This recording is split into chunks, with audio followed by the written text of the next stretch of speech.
my next GoPro 9 battery's just gone. As I was pointing out that marker post just up there on the right, where I'm going to go into the tree line and then drop down the mountain bike trail down into my favourite little valley. So I'll go all the way down to the bottom, cross over a little brook, then up onto the main track and turn right. And that's where you start going in behind fallen trees and what have you to get into the hidden valley where I like used to go wild camping. And my favourite little sun trap is next to a brook. Fabulous.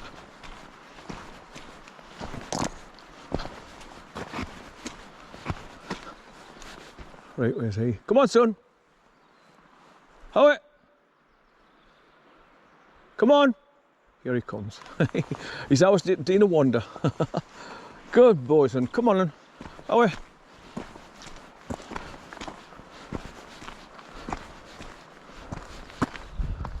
Christmas wrapping paper. Bit lost out here, I think. Yeah, but when me and Jimmy used to come up here, when they were cutting all the trees down, there was massive tree grabbers and all kinds, big tractors going backwards and forwards up and down here. There's just trees everywhere, what they were cutting down. Now for to get through here, normally you've got to have long trousers on and all, because normally there's nettles waist high that you've got to wade through to get through. To drop down the track, or vice versa to come up with. So any cyclists trying to come up and they've got shorts on, they get stung to death with the nettles. Right, so you got to go down into a ditch, cross over, and then start going along.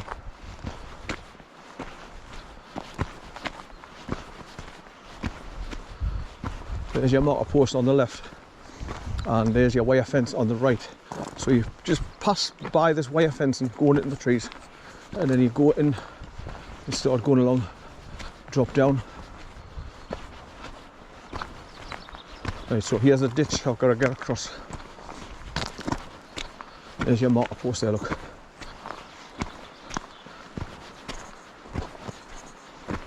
So I think when people are coming up here and it's really high nettles, they go further over and they come along that wire fence and come out onto the road here to avoid getting stung. And when you go into the tree line, so far through underneath the trees, it's muddy as hell and swamped. And there's another brick wall going all the way down to the bottom. There's like mist coming off the trees. It's where the damp is, the sun's getting on it, it's drying it out, and you're getting that fine mist, like smoke, blowing off the trees. Right, so this is where you cross the ditch, because it's filled in.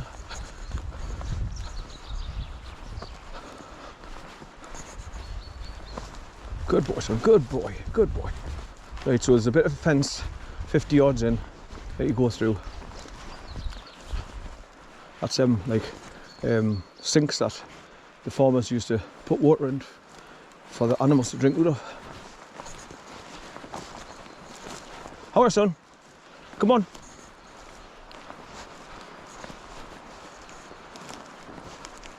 So you see the high brambles that I'm walking through now. They get, like I say, they get to waist height, sometimes chest height, when you've got to work your way through. And there you can see the marker post on the fence straight ahead, underneath the tree there. And as you get further in, it becomes mush, soft mud and water. You've got to keep to one side, left or right, to negotiate it through it.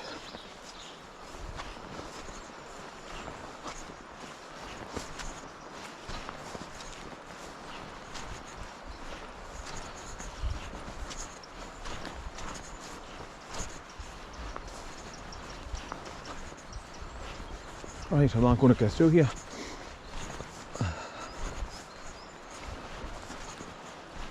Well, I hope this is not going to be another scramble through bloody trees to get down to the bottom.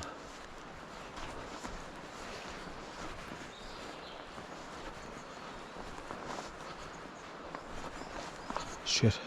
Well, this first tree that's blown over by the roots, that's the whole branches are covering the path that goes straight ahead there, through there. So that's not a good start. So it looks like I'm going to have to go off to the left, go around and try and get past it, so I can continue along and drop down.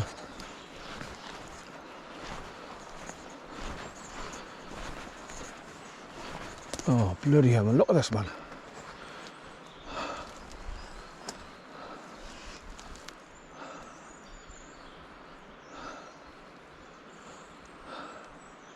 Nah, I've already had one bit of scrambling. Let's have a look. I may be able to get underneath them two that's partly fallen over and get on the main track again. Once I get on the main track, I should be able to make headway. But look at this, man, it's ridiculous.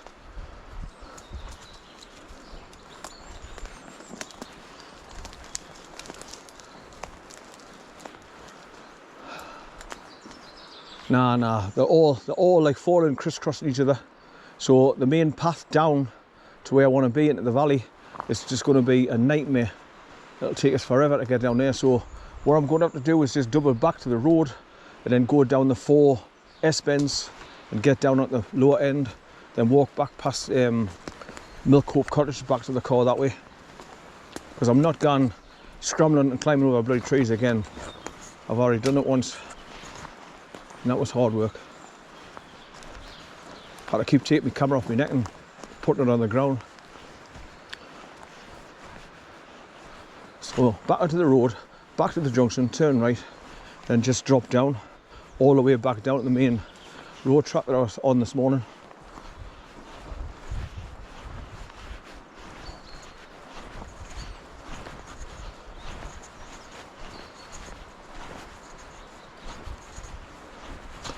Good boy, son, good boy. Good boy.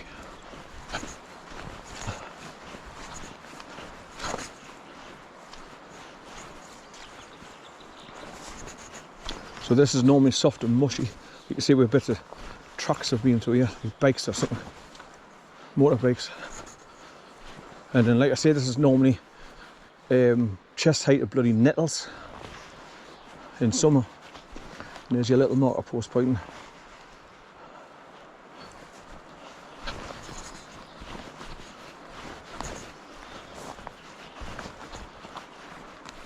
Right past these sinks again. Big ceramic heavy duty sinks. Right, so you can see where the ditch is filled in there. So it's easy just to go across there. That's obviously what the quad bikes use to go up and do in there.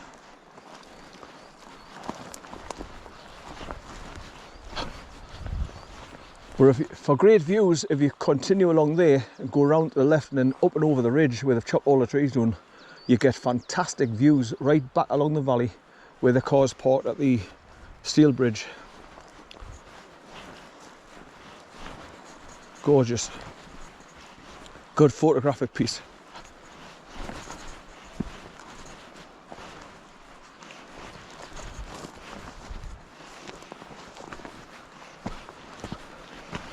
Right, so it's just a straightforward head along the bottom road track again, back towards the car, and then drive out here.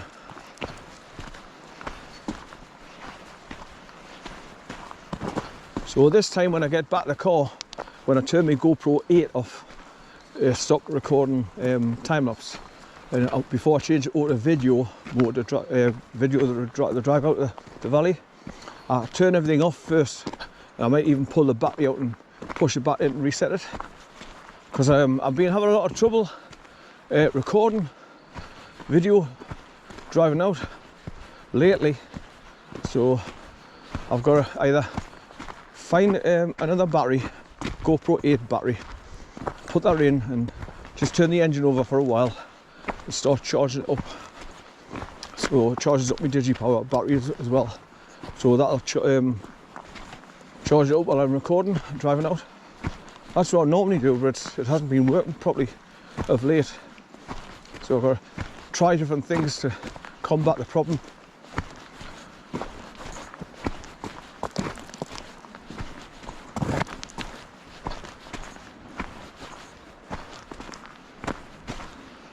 It's nice where you just see across the top of the trees.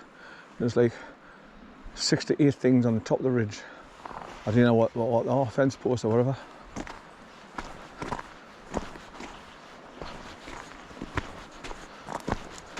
But you're so high up in the forest here now, you've got beautiful views.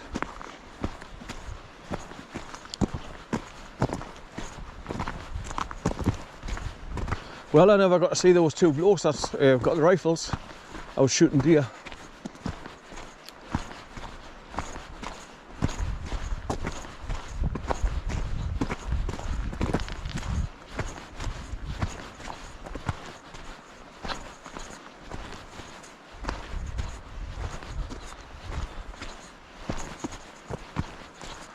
Right, so at least it's all downhill, going back down now to get on the bottom level around the forest bends.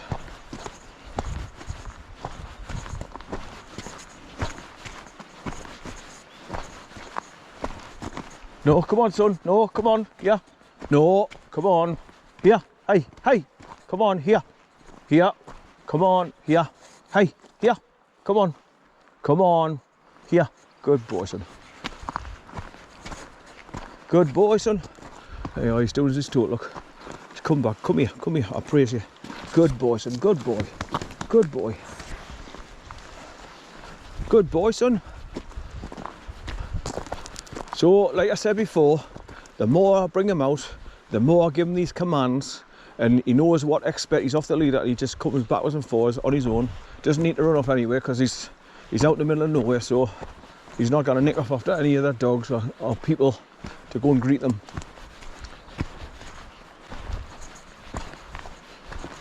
So his behaviour will get better and better and better each time I bring him out.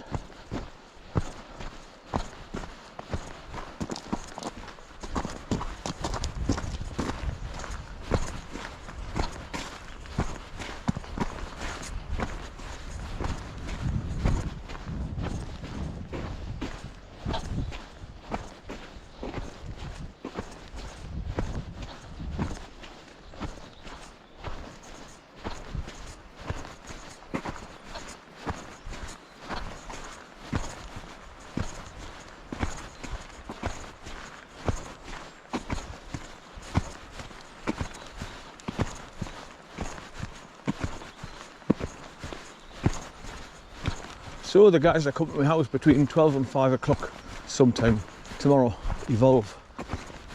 So I've got to obviously make sure I'm in to let them in, go throughout the house and patch up all the holes that the rats and mice have made.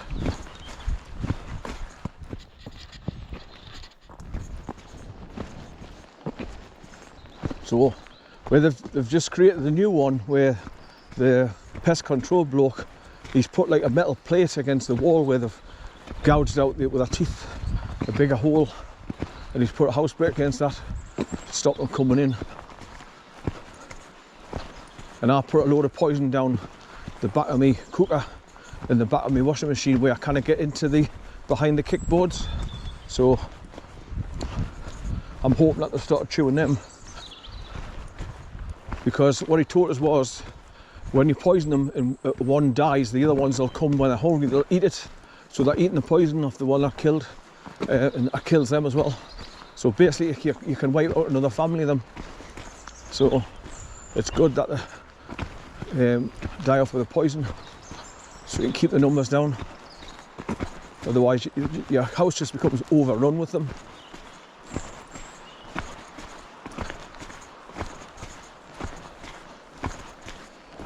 But the biggest problem I've got, like I say, is if next door, if they're nesting in there and they're housing themselves in the next door's loft or firewall, breast wall, chimney breast, and coming across into my property from where they've got the nests next door, it's just going to be an ongoing battle unless they do the same as what I'm doing, but they're refusing to at the minute. You'd be surprised how many people, because they've got loads of stuff in cupboards and what they can't be bothered to pull the cupboard out and put poison and traps down on it. It seems too much like hard work. But when I started doing mine, I felt the same, but we're clearing all my cupboards out and dumping a load of stuff in the bins that you'll never use again. It's like having a good tidy up at your house, so you feel good about it eventually. You've got more room in your rooms. You get rid of a lot of stuff that you never use.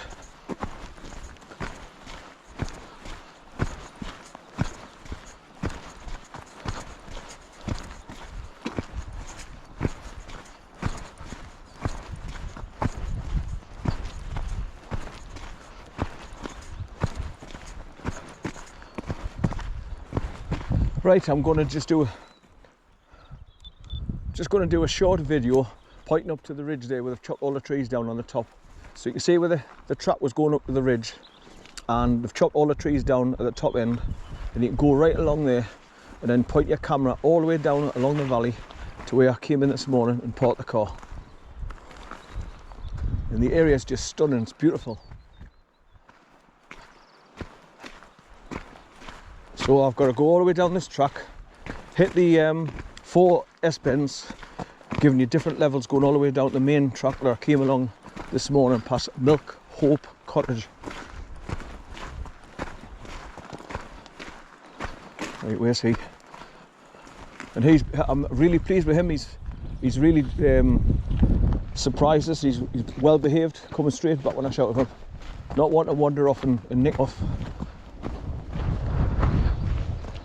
So it's another ideal place to bring your dog for a walk, and you can let them off the leader because there's nothing around on miles on end.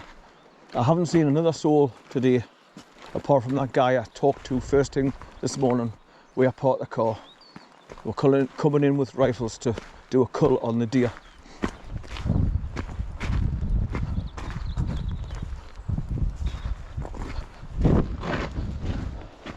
Right, that'll do.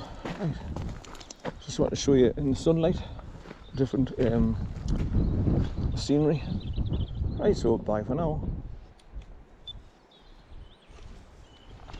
Good boy, son. He's lovely.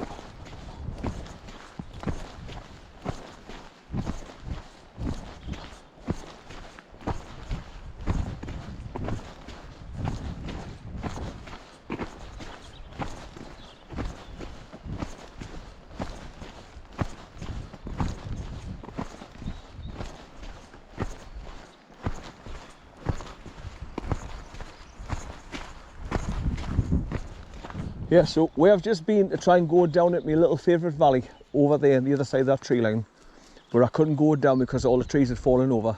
But if you continue with the track, it goes around to the left and then goes up there onto that ridge over there, and you go right along to the far side, and you can look over to where Kidland Lake cottages are on the opposite side of the valley at the top of the ridge there.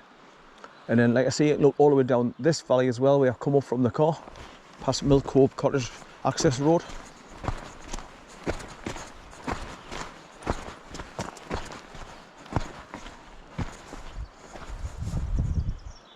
I haven't seen one deer yet today. Very surprised. Especially we're getting here early while it was still pitch dark.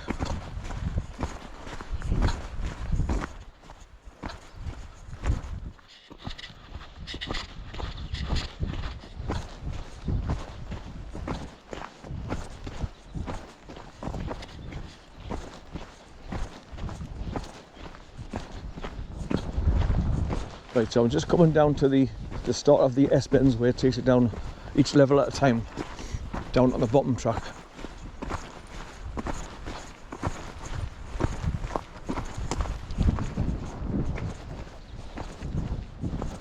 Look how many trees they've chopped down on that one side alone. Hundreds of trees gone.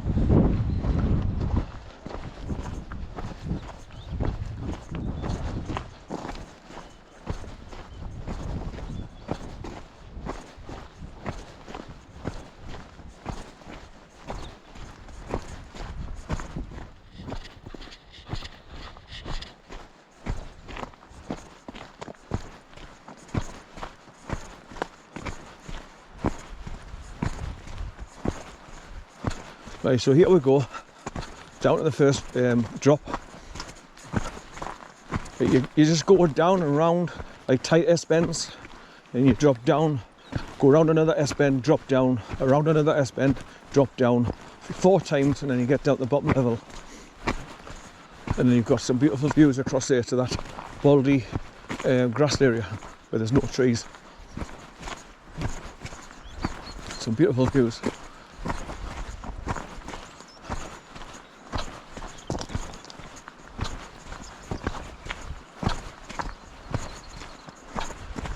And obviously you can't see it, but the back of these trees that you're looking straight ahead is Milk Hope Cottage, nestled in the back of there. That you pass the access road on the way up here. Right, here's the first of the S-bends, look. You've got your beautiful views to go along with it.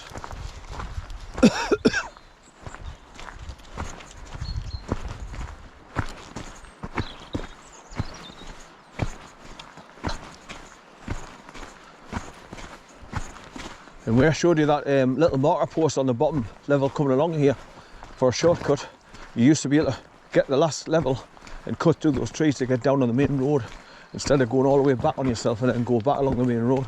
But there's so many trees and bushes in the way now, it's hard to use the shortcut without falling over on your ass or tripping over. But look at those views over there, man, it's beautiful. The birds singing away, tweeting away, it's because the sun's out, everybody's happy. Everything in life is happier when the sun's out. Right, now when you look over that side, look how many trees is down. The little skinny ones all snapped off and blown over, lying flat.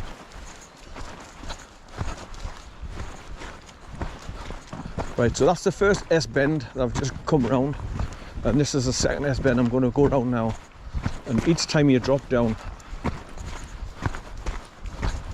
and if you, like I say, if you look over there on the top of the ridge, you can see KIDLAND cottages where people stay. Look, I've got beautiful views from up there.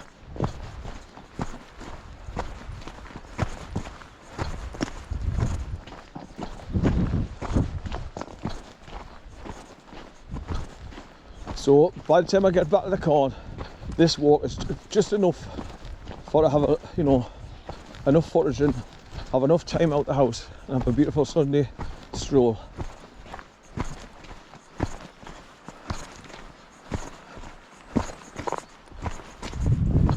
Right, so I think I'll record this. Right, so I'm just going around the second S-bend and dropping down another level back down towards the main road track at the bottom where I walked in past Milk Hope Cottage.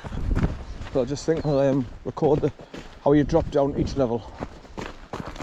So the big forestry commission trucks would come around here, take a wide swing round and keep dropping down each level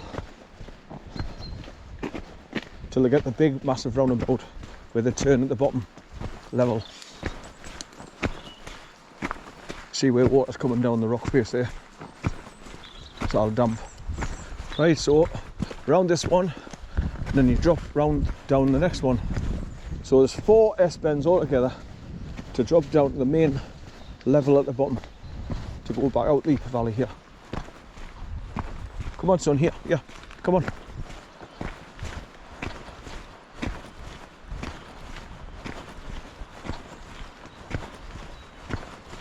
Right, so if you look